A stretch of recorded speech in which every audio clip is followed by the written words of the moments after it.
अस्सलाम वालेकुम। उम्मीद करती हूँ कि आप सब खैरियत से हैं। आज हम अपना सेक्शन 9 को डिस्कस करने लगे हैं। Muslim family law ordinance 1961। ये सेक्शन हमें क्या कहता है? ये सेक्शन हमें मेंटेनेंस के बारे में बताता है, औरत की मेंटेनेंस, कि अगर उसका खामद उसको ख़र्चा अदा नहीं करता उसका, तो वो उसके लिए क्या रेमेडीज़ हैं, क्या कर सकती है। तो अगर उसका खामद उसको ख़र्चा नहीं दे रहा, उसका मंथली ख़र्चा औरत का, और वो मैरिज इंटेक्ट भी है, वो उसके निकाह में है, उसकी ज़ौजियत में है, तो वो क्या करे? उसके लिए वो एक एप्लीकेशन लिखती है सेक्रेटरी या चेयरमैन यूनियन काउंसिल को, जहाँ पे उनकी शादी रजिस्टर्ड थी, उस यूनियन काउंसिल को एक एप्लीकेशन लिखती है जिसमें वो अपना नाम, पता, एड्रेस, निकाह नामा लगा कर उनको बताती है कि जी इस डेट से मुझे ख़र्चा नहीं दिया जा रहा, यानी खावन मेरा मुझे ख़र्चा अदा नहीं कर रहा, मेरे मेंटेनेंस।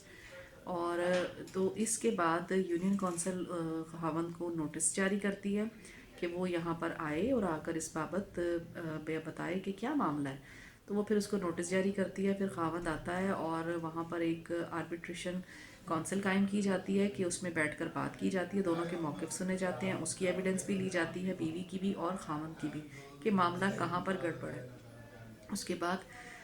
उसके बाद यूनियन कौंसल मुकर्रर करती है ख़र्चा खामन के ऊपर कि ये ख़र्चा इसको अदा करना है मंथली, और for the institution of date of application, कि जब से इसने एप्लीकेशन दायर की तब से इसको ख़र्चा अदा करना है।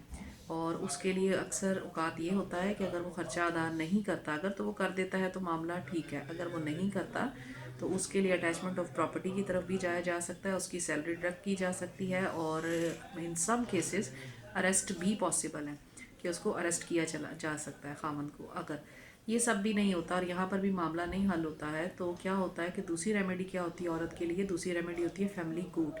वो फैमिली कोर्ट के अंदर एक सूट फाइल कर देती है, जिसके अंदर इसी तरह से सूट फाइल की जाती है, उसको नोटिस किए जाते हैं खामन को कि वो आ जाता है, और उसके साथ फिर वही एविडेंस और उनके आर्गूमेंट्स हो जाते हैं कि किस बाबत नहीं दिया जा रहा। और कोर्ट का जो ऑर्डर होता है वो ज़रा स्ट्रिक्ट एक्शन होता है, और रेमेडी वो जो है कोर्ट की वो जल्दी की होती है कि आपको उसकी एग्जीक्यूशन वगैरह भी जल्दी करवा के दी जाती है, क्योंकि कोर्ट के अंडर बाउंड हो जाता है। तो उसमें भी अरेस्ट मुमकिन है, और अरेस्ट आखिरी हरबा ही होता है कि अगर वो बाज नहीं आता, आपको ख़र्चा नहीं दे रहा, तो फिर हम उसको अरेस्ट करवा देते हैं ताकि उसका ख़र्चा रिकवर करवाया जा सके औरत का।